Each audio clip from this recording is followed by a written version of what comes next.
Magandang araw po sa inyong lahat. Ako nga pala si Tanya, hindi ko tunay na pangalan.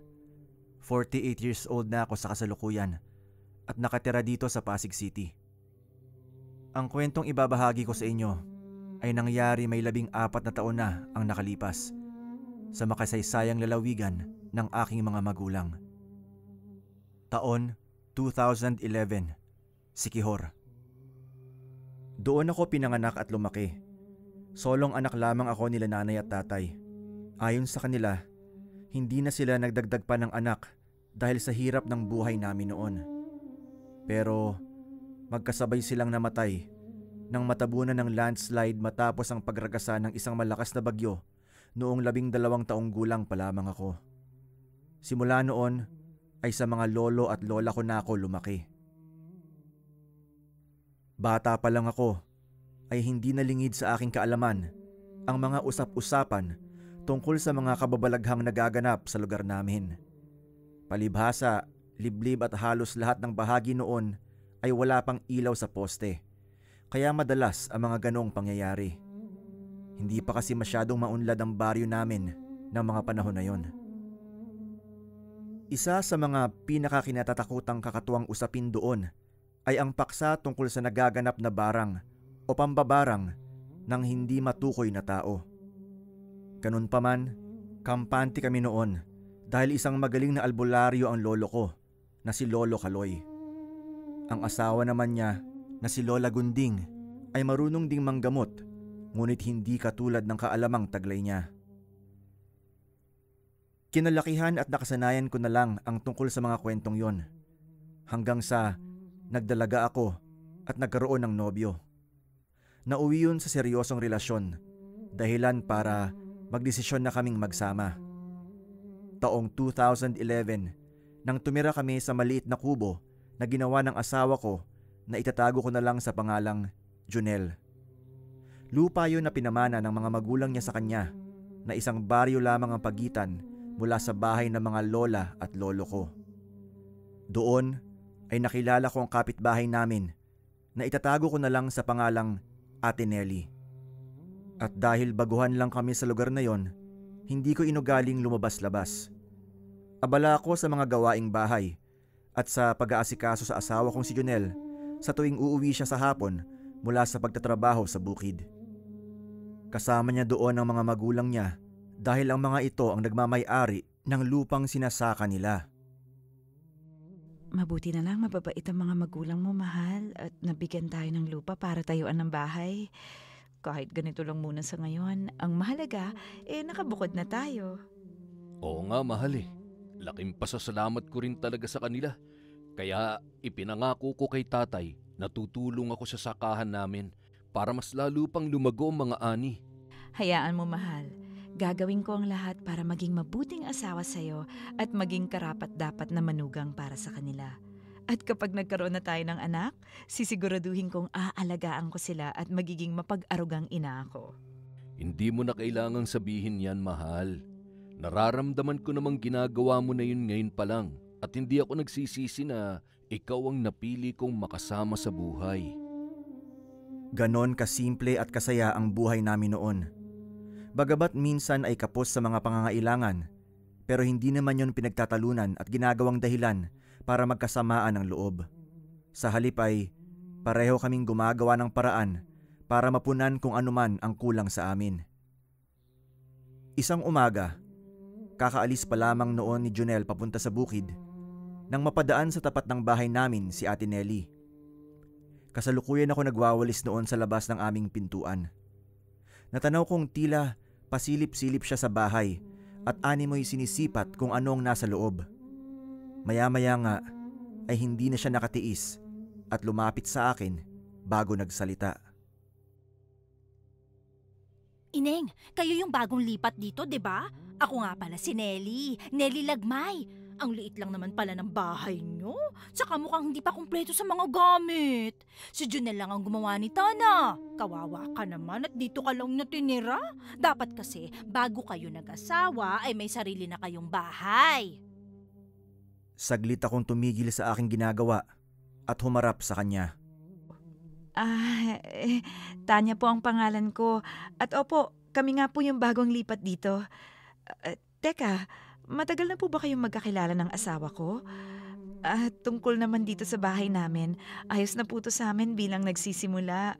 Wala pa naman kaming anak kaya kontento na muna ako sa ganito. Ang mahalaga, masaya kaming nagsasama at sarili namin yung bahay. Si Junel? Ay naku, oo. Matagal ko na siyang kilala. Pati yung mga magulang niya, kilala ko rin noon pa. Kami ang magkakapit-bahay simula nung bata pa lang yan. At kung itatanong mo sa akin kung mabait ang asawa mo, ay no comment na lang ako. Saglit akong natigilan matapos niya magsalita. Tumitig ako sa mukha niya. Naisip ko kung ganun ba talaga siya o sadyang may lihim na galit lang siya sa asawa ko. Magsasalita na sana ako para magpaalam at sabihing marami pa akong gagawin, ngunit narinig kong muli siyang sumagot at lumapit sa akin. Oo nga pala, Tanya. Uunahan na kita, ha?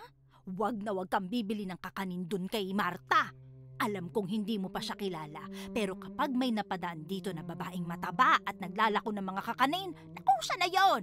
At naku, huwag kang bibili sa kanya kasi panis na yung mga paninda nun. Yung iba nga inaamag na. Napaismid ako sa sinabi niyang yon. Muli akong napatingin sa mukha niya. Inakala ko pa nga na nagbibiro lamang siya noon, pero baka sa itsura nito na seryoso siya sa mga sinasabi. Dahil doon ay pasimple ko na siyang itinaboy at sinabing marami pa akong gagawin. Mabuti na lang at nakaramdam ito, kaya nagpaalam na rin siya bago tuluyang umalis.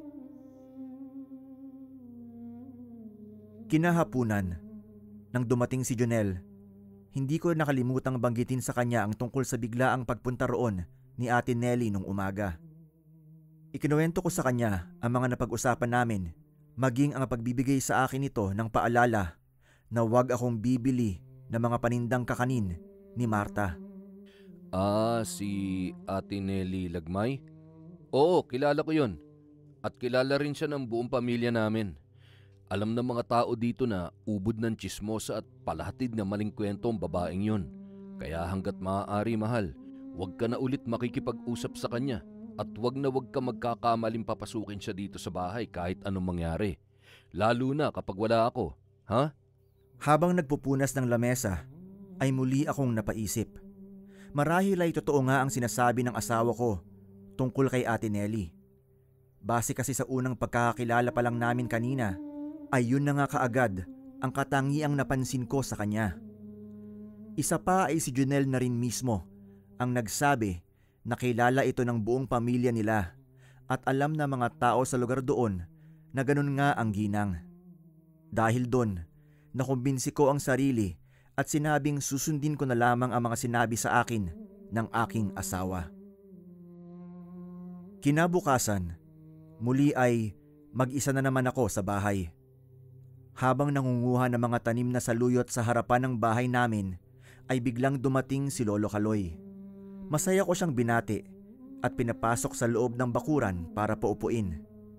Nakita ko ang bitbit niyang maliit na bag at batid kong yon ang pinaglalagyan niya ng mga gamit sa panggagamot. Uminom muna po kayo ng tubig, Lolo. Teka, saan po ba kayo nanggaling? Mabuti at napadaan kayo dito sa bahay namin. Galing ako dun sa dulong baryo. May ginamot akong babae. Binabarang ng hindi kilalang tao. May nakaalitan daw kasi sa palengke noong nakaraang araw. Hindi naman nabago yung mga ganyang pangyayari dito sa lugar natin, Lo. Pero ano po bang nangyari doon sa babaeng ginamot nyo? Nangungulubot yung balat. Pati yung muka iba na ang itsura. Tapos yung buhok sa ulo naging kulay puting-puti na. Nagsusuka rin ang kung ano-anong insekto. Maayos naman ang lagay niya ngayon. Sana'y magtuloy-tuloy na. Sa narinig, ay agad akong kinilabutan. Parang bigla ako nanlamig at tila nakikita ko sa aking imahinasyon ang nangyari doon sa babaeng ikinuwento ni Lolo. Napahagod ako sa aking mga braso bago muling nagsalita.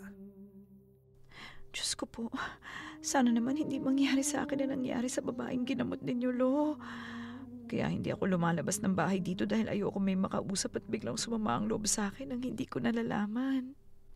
Teka, nasaan nga palang asawa mo? Ikaw lang ba mag-isa ang palaging nandito sa bahay? Ay, oo nga pala. May ibibigay ako sa'yo. Kailangan mo to para may proteksyon ka laban sa mga mambabarang at sa masasamang elemento. Opo, Lo. Ako lang mag-isa palagi dito kapag ganitong oras. Araw-araw kasi nasa bukid si Junel para tulungan yung tatay niya sa sakahan nila.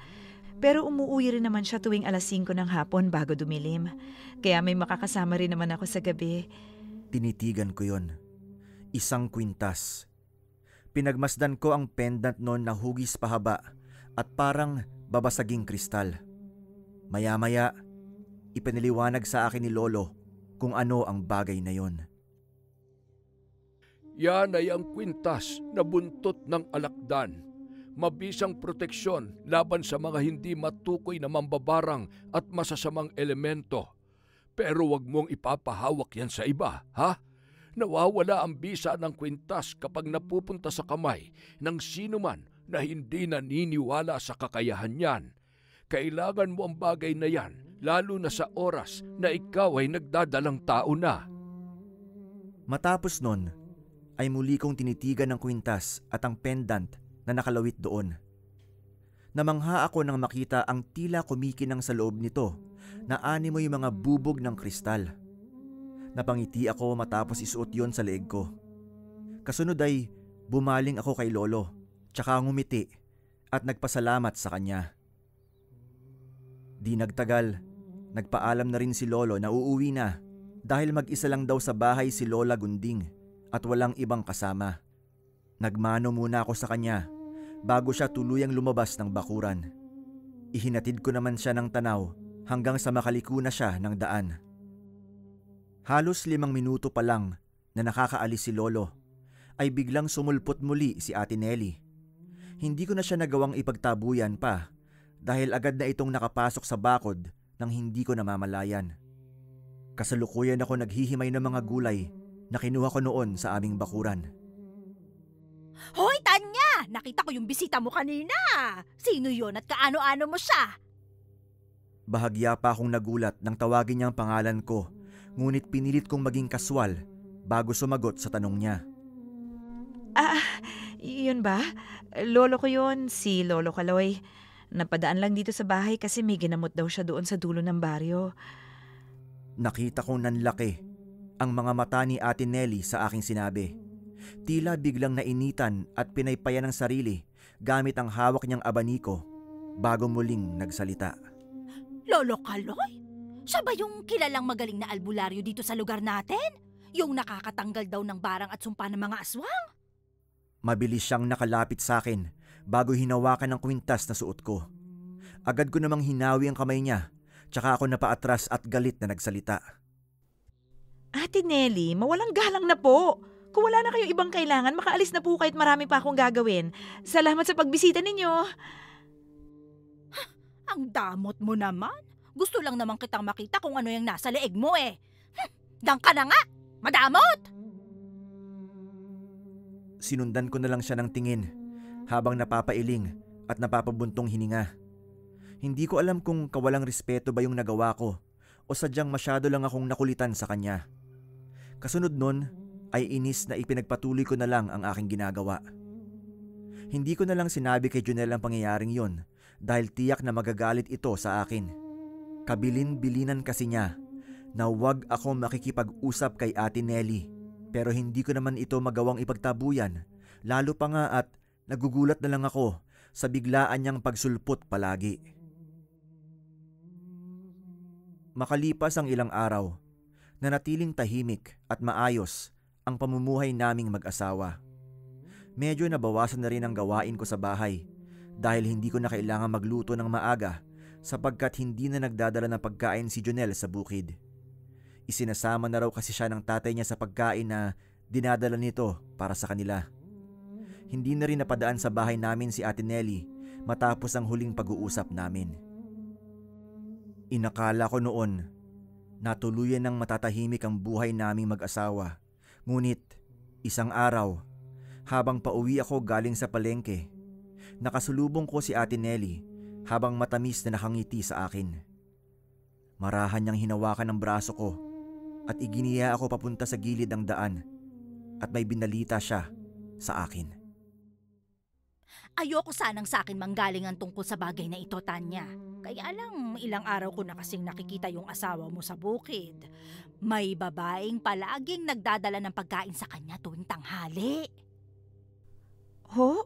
Mukhang malabo po yata yung sinasabi ninyo, Ate Nelly, kasi sa pagkakaalam ko, isinasabay na siyang dalhan ng pagkain ng tatay niya. Kaya nga hindi na nga siya nagbabaon kapag nagpupunta sa bukid. Tumawa lang siya ng malakas at nagpalinga-linga sa paligid bago muling bumaling sa akin. Yun ang alam mo. Ay, kung ako sa'yo, kausapin mo yung asawa mo. O kaya naman, kung hindi mo kayang diretsuhin, sundan mo na lang at subaybayan mo sa lahat ng mga ginagawa niya. Kumilos ka na habang maaga pa, Tanya. Alam mo naman, ang mga lalaki magaling magtago ng mga kalokohang ginagawa nila. Bahala ka. Baka isang araw magising ka na lang, nasa kanlungan na ng ibang babae ang si Junel mo. Siya paano? Aalis na ako, ha? Magluluto pa kasi ako ng hapunan. Babu! Dahil sa inis, nagmamadali akong umuwi ng bahay. Halos maiwan ko pa ang suot na tsinelas sa bilis ng aking paglalakad. Pagkarating, pabagsak kong inilapag sa upuan ng mga hawak kong pinamili. Malakas ang kabog ng puso na napapaisip ako habang nakasandal sa gilid ng lamesa at nakahawak sa dibdib. Naisip ko na kung totoo nga ang mga sinabi ni Ate Nelly, ay baka yun din ang dahilan kaya hindi na nagdadala ng pagkain si Jonel sa tuwing aalis papunta sa bukid. Ngunit, pinilit kong kontrahin ang mga isipin na yon dahil batid kong hindi magagawa sa akin ng asawa ko ang ganong bagay. Kinahapunan, nang makauwi si Jonel, agad kong inobserbahan ang mga kilos at galaw niya. Pero gaya ng dati, malambing pa rin ito sa akin at kinukumusta pa rin kung anong ginawa ko sa buong maghapon. Hindi rin niya nakalimutang hagkan ng pisngi ko bago pa siya magtungo sa banyo para maglinis ng katawan at magpalit ng damit. Matapos ay ipinagtimpla ko siya ng kape at sabay kaming tumambay sa labas ng bahay gaya ng madalas naming gawin sa tuwing uuwi siya. Dahil doon ay mas lalong hindi ako naniwala kay Ate Nelly at nakumpirma ko sa isip ko na gumagawa lamang ito ng mga kwento. Nang mga sumunod na araw, mas naging maayos pa ang pagsasama namin ni Jonel dahil sinubukan kong sumama sa kanya sa bukid. At napatunayan ko na hindi totoo ang mga sinasabi ng tsismosang si Ate Nelly. Isang araw, naisipan kong magluto ng biko dahil alam ko na paborito yon nila Lola Gunding at Lolo Kaloy. Plano kong dalhan sila nun nang sa ganun ay makabisita na rin ako kahit sandali lang. Matagal-tagal na rin kasi nang huli kaming magkita-kita. Mano po, Lola, kamusta po kayo? Si Lolo po, nasaan? Kaawaan ka ng Diyos, Tanya. Nasa kabilang baryo pa ang lolo mo at may ginamot siya doon. Lalaki raw na sinasapian ng kung anong elemento. Pero huwag kang mag-alala dahil kaninang umaga pa siya umalis. Maya-maya lang, tiyak narito na yon. Ganun po ba? Eto nga po pala, nagluto ako ng paborito ninyong biko ni Lolo at nagdala na rin ako. Gusto ko rin kasi kayong bisitahin. Naku, ikaw talaga, nag-abala ka pa. Pero salamat ha. Tiyak matutuwa yung lolo mo pag nakita ka. Teka, nasan nga pala ang asawa mong si Jonel? Kumusta ang lagay niyo doon sa lugar na bago ninyong nilipatan? Sinagot ko naman ang mga tanong niyang yon at marami pa kaming napagkwentuhan habang hinihintay si Lolo Kaloy. Makalipas nga ang halos 30 minuto ay dumating na ito at masayang bumati at yumakap sa akin. Nagmano naman ako sa kanya bago muling umupo. Kitang-kita ko ang kasiyahan sa mukha nito nang makita ako. Ngunit nang makaupo na ito at makapagpahinga saglit, ay nagulat ako sa ibinalita niya sa amin. Hindi ko na naabutan si Boyet. Malakas ang mambabarang na lumapastangan sa kanya. Bukod sa nagagawa siyang sapian ng mga masamang espiritu na dulot din ng mambabarang, Nagawa pa nitong pilipitin ang leeg niya hanggang sa malagutan ng hininga. Matindi ang galit ng gumawa noon sa kanya. Ay, kawawang bata. Sa narinig ay muli akong kinilabutan. Nakita kong napaantanda rin si Lola Gunding at napausal ng impit na dasal. Kahit madalas ko nang marinig mula sa lolo ko ang mga ganong pangyayari, hindi ko pa rin mapigilang manghilakbot sa labis na takot sa tuwing magkakwento siya tungkol doon. At para malabanan ang sariling takot, sinubukan kong magtanong sa kanya. Lo, gusto ko lang malaman, bakit nagagawa ng mga mambabarang ang mga ganong bagay? Paano nila naaatim na pumatay ng kapwa gamit ang pambabarang? Napabuntong hininga muna siya bago tumingin sa akin, tsaka nagsalita sa seryoso at mababang boses. Maraming dahilan kung bakit nagagawa ng mga mambabarang ang bagay na yon, Tanya. Una, marahil ay mayroon silang matinding galit sa pakay nilang tao. Ikalawa, bunga ng masidhing pagnanais na maghiganti dahil sa pang-aapi o panlalapastangan sa kanila sa nakaraan. At ikatlo, kung minsan ay may nag-uutos o nagpapagawa lamang sa kanila para sa ikatuparan ng pambabarang.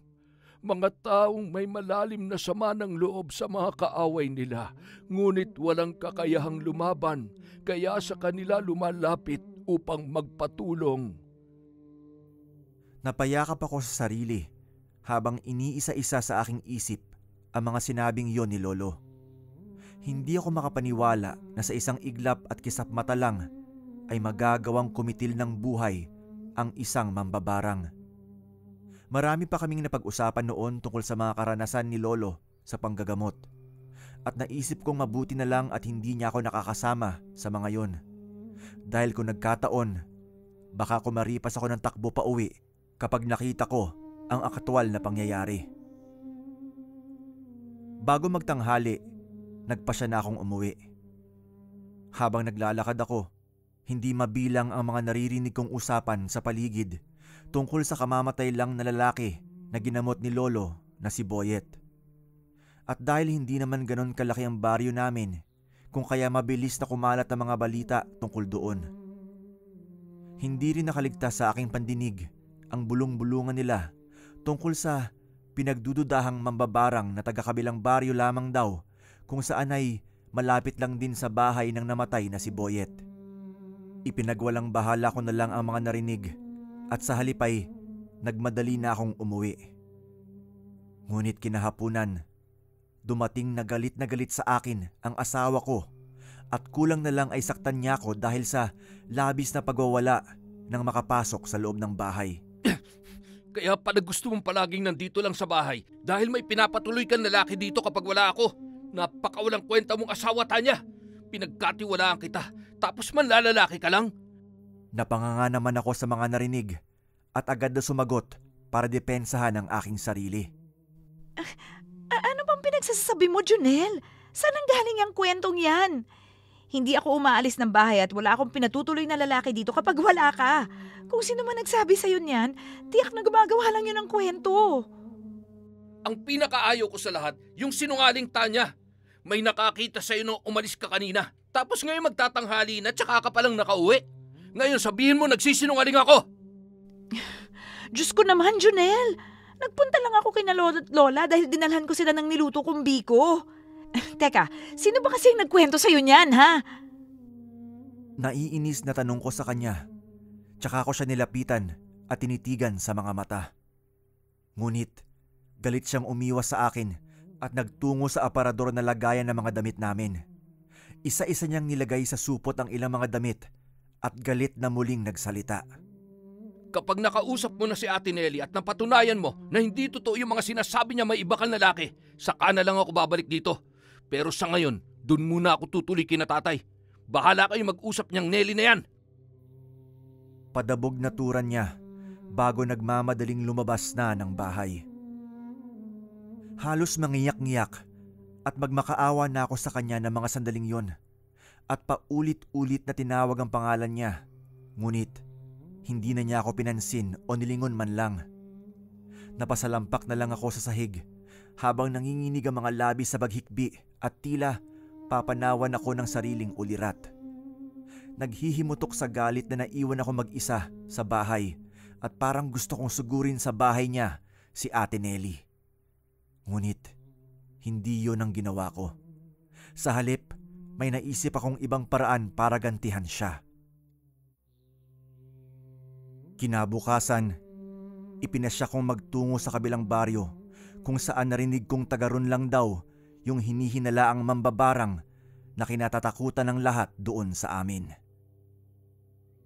Nang nandun na ako, napansin ko na halos iilan lang ang mga tao sa labas kahit pa maaga pa naman ang oras na yon. Nagpalinga-linga ako sa paligid hanggang sa matanaw ko ang isang maedad na lalaki sa hindi kalayuan. May tulak-tulak itong kariton na may lamang mga saging. Nilapitan ko siya at pabulong na tinanong kung may alam ba siya tungkol sa taong pinaghihinalaan nilang mambabarang doon sa kanilang lugar. Tumingin muna siya sa akin at doon ko lang nalaman na bulag pala ang isang mata nito. Maya-maya, sumagot siya at sinabing nasa bandang dulo daw ng eskinita ang bahay ng taong hinahanap ko. At Lourdes daw ang pangalan nito. May puno ng akasya ang harapan ng bahay at sa labas mayroong kalandiuling. Palagi yung may apoy at may nakasalang na malaking talyasi. Nagpasalamat ako sa lalaki bago nagmamadaling tinungo ang lugar na kanyang sinabi. Narinig ko pang pinaalalahanan niya ako na mag-ingat, ngunit tumango lang ako at ngumiti bago nagpatuloy na sa paglalakad. Nang nasa dulong bahagi na ako ng masukal at makipot na eskinitang lubak-lubak, namataan ko ang isang malaking puno ng akasya. Sa ilalim nun, nakatayo ang isang barong-barong na yari sa kawayan at pinagtagpi-tagping yero. Natanaw ko rin sa labas nun ang isang kalandiuling na may nakasinding apoy at may nakasalang na kaldero sa ibabaw. Nalanghap ko ang usok na nagmumula roon, dahilan kaya napaubo ako. Nang makabawi, iginala akong paningin sa paligid. Tahimik at walang anumang ingay. Dumadampi sa katawan ko ang dahan-dahang pagbagsak ng mga tuyong dahon ng mga puno at tanging huni lamang ng mga ligaw na ibon sa himpapawid ang aking naririnig. Tiningnan ko ang pintuan ng kubo at nakita kong bahagya yung nakaawang.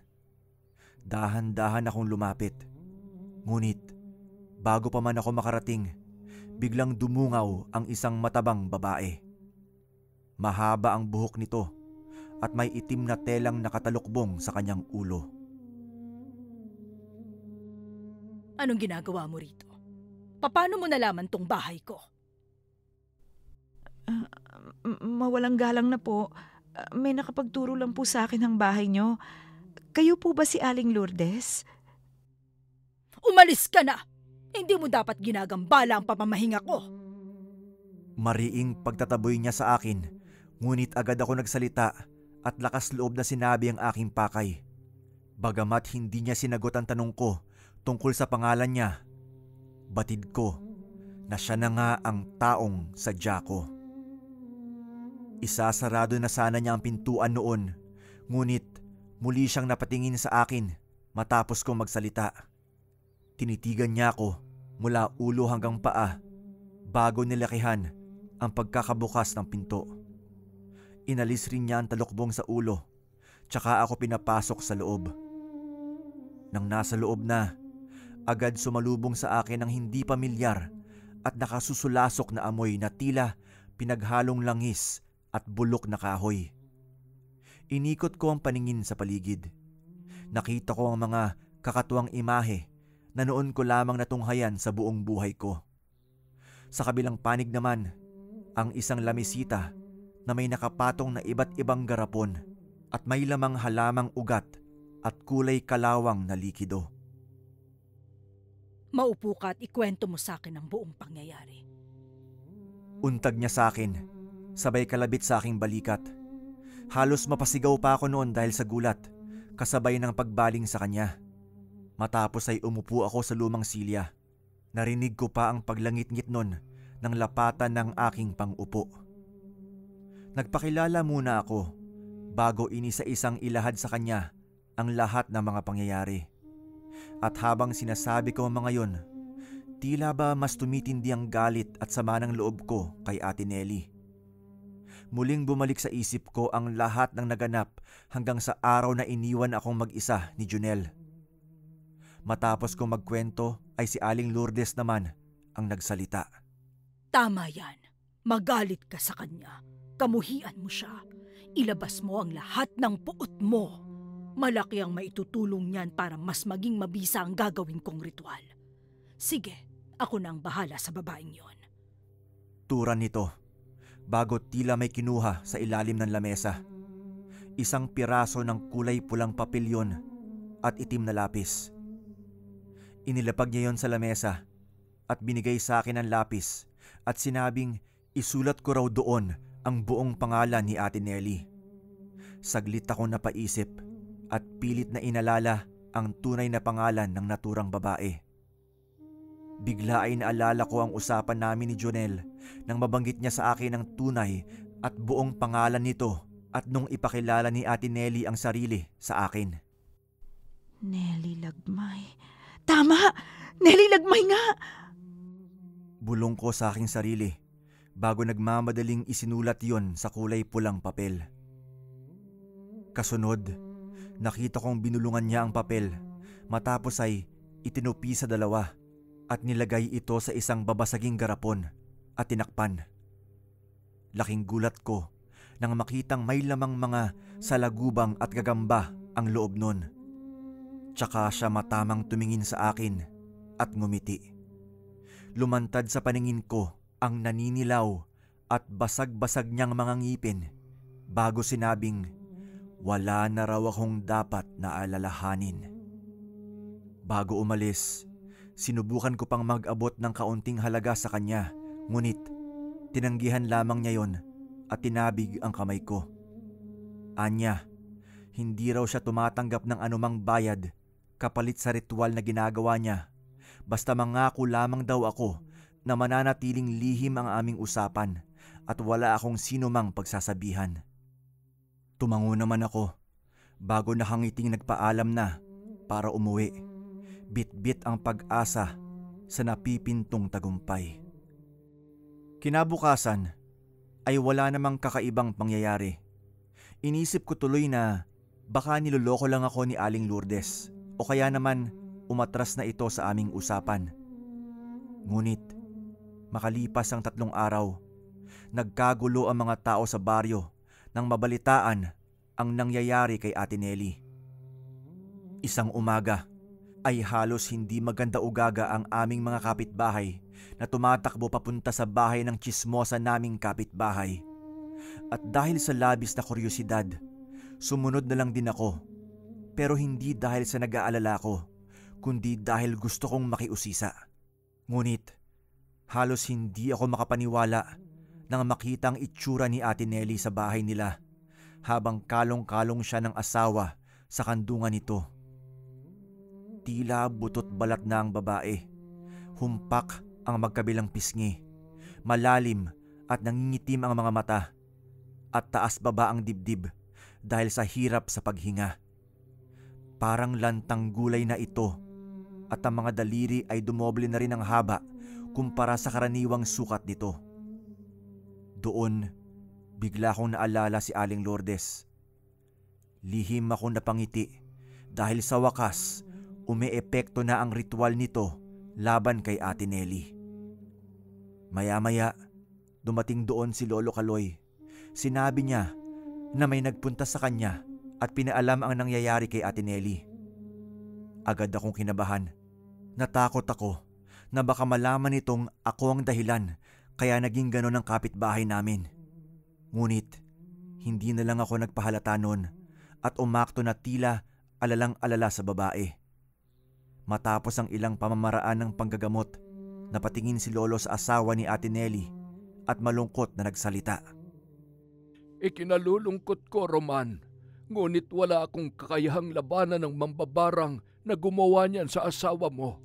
Sadyang malakas siya at hindi ko hawak ang kaisa-isang kalasag na mutya ng buhay na bato na tanging makakadaig sa kakayanan na mambabarang na ito. Mababang boses at nag-aalangang tura ni Lolo habang nakatingin sa lalaki. Napailing na lamang noon si Roman at tila nawawalan ng pag-asang tinititigan ang asawang si Ate Nelly.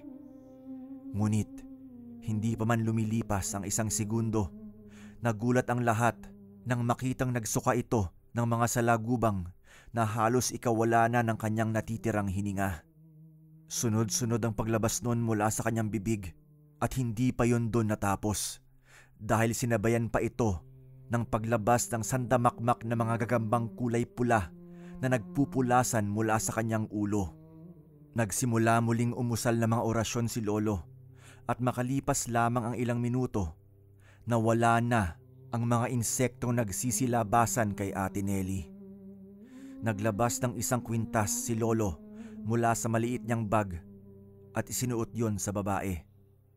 Ang kwintas ng San Benito.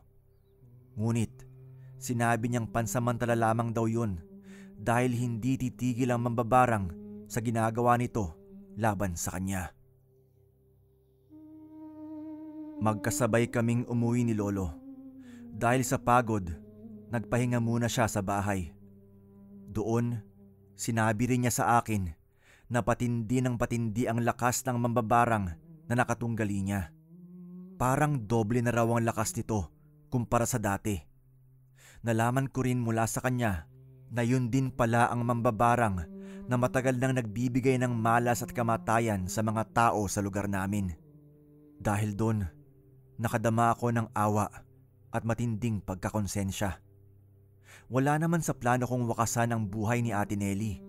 Ang gusto ko lang ay turuan ito ng leksyon upang malaman na mali ang ginagawa niyang paghahatid ng mga maling kwento sa ibang tao na naging dahilan ng pagkasira ng relasyon namin ng asawa ko. Kaya isang matapang na desisyon ang naisip kong gawin. Kinabukasan, bumalik ako sa bahay ni Aling Lourdes para sana pakiusapan siya na itigil na ang ginagawa. Ngunit wala ito sa bahay niya, kaya tahasan akong pumasok doon. Kinuha ko ang garapon na naglalaman ng papel kung saan ko sinulat ang pangalan ni Ate Nelly at kinakabahang tinakas ko yun. Ako pa mismo ang nagdala nun kay Lolo Kaloy kasabay ng pagsusumamo at pag-amin sa kanila ni Lola Gunding na ako ang may kagagawa ng lahat ng nangyayari kay Ate Nelly. Sinabi ko rin sa kanila ang pangalan ng taong gumagawa nito. Ngunit sa halip na magalit, naunawaan nila ako at sinabing isa lamang din akong biktima ng labis na galit at puot. Nalaman na rin nila na iniwanan ako ni Junel at umuwi ito sa kanyang mga magulang. Agad nagpasama sa akin si Lolo sa bahay ni Ate Nelly, dala ang garapon na may ritual ni Aling Lourdes. Sana'y hindi pa huli ang lahat. Nawa ay maagaw pa natin ang buhay ni Nelly buhat sa napakalakas na si Lourdes. Elo, ano po bang mangyayari kapag hindi na tayo umabot? Tuluyan ng mamamatay si Nelly kapag nagkataon. Yun ang magiging hantungan niya dulot ng pambabarang ni Lourdes. Nang naroon na kami, muling sinimulan ni Lolo ang ritual. Bagamat hindi niya hawak ang sinasabi nitong mutya ng buhay na bato, ay nakita ko kung paano niya ginawa ang lahat na makakaya para mailigtas si Ate Nelly. Ngunit sadyang huli na ang lahat at hindi na niya ito naabutan pa. Habang nakahiga at walang malay sa katre ang babae, nakita naming lumabas mula sa bibig nito ang mabula at kulay itim na likido. Nag-uumapaw yun at tila walang katapusan sa paglabas. Halos bumaha na noon sa sahig ng kabahayan dahil sa mga likidong yun. Tila nawawalan na pag-asang natigilan si Lolo sa ginagawa bago muling nagsalita. Nahuli na tayo, Tanya. Malungkot na pagbabalita niya. Kinilabutan ako sa sinabi niyang yun. Kasabay ng panginginig ng buo kong katawan ay para akong binuhusan ng pinaghalong mainit at malamig na tubig dahil sa labis na galit sa sarili at pagsisisi sa aking nagawa. Ngunit huli na ang lahat at nangyari na ang hindi dapat. Nakita ko rin kung gaano labis na nagdadalamhati si Roman habang yakap-yakap ang walang buhay na katawan ng kanyang asawa. Maya-maya, muling nagsalita si Lolo habang nakatitig sa hawak niyang garapon. Ngunit may gagawin akong huling paraan para wakasan ang buhay ng mambabarang na yon, nang sa gayon ay matigil na ang paghasik niya ng lagim. Kakailanganin ko ang kwintas na suot mo, Tanya. Turan niya bago tumingin sa suot kong kwintas na bigay niya sa akin noon. Napatingin ako sa tinutukoy niya na nasa aking leeg at walang pagdadalawang isip na inalis ko yon at agad na inabot sa kanya. Nilagay niya yon sa loob ng garapon na pinaglalagyan ng papel na may pangalan ni Ate Nelly. Kasunod, nagbuhos siya ng langis at benditadong tubig sa loob nito. Nakita ko rin na pinatakan niya yon ng kandila at nilagyan ng insenso at kamangyan bago inorasyonan ng ilang minuto. Lumabas mula sa garapon ang sobrang itim na usok at lumipad yon sa hangin hanggang sa tuluyang maglaho. Ayon kay Lolo, yun daw ang kaluluwa ni Aling Lourdes na hindi kailanman makakabalik sa mundo ng mga tao. Nagawa raw niyang iligaw yon upang doon na manahan sa kawalan at matigil na ang ginagawang paghahasik ng kadiliman. Bagamat hindi na namin nabawi pa ang buhay ni Ate Nelly, ay nagawa naman ni Lolo na wakasan ang sumpa at kasamaan ni Aling Lourdes sa sarili niyang pamamaraan. At yon ang nagbigay ng lubos na katahimikan at kapayapaan sa baryo namin noon. Makalipas ang ilang linggo, muling bumalik sa akin si Junel. Humingi siya ng tawad dahil sa pag-iwan sa akin ng hindi man lang pinakikinggan ang panig ko at hindi pag-unawa sa akin. At dahil nga mahal ko naman siya, tinanggap ko siya at muli kami nagsama sa ikalawang pagkakataon.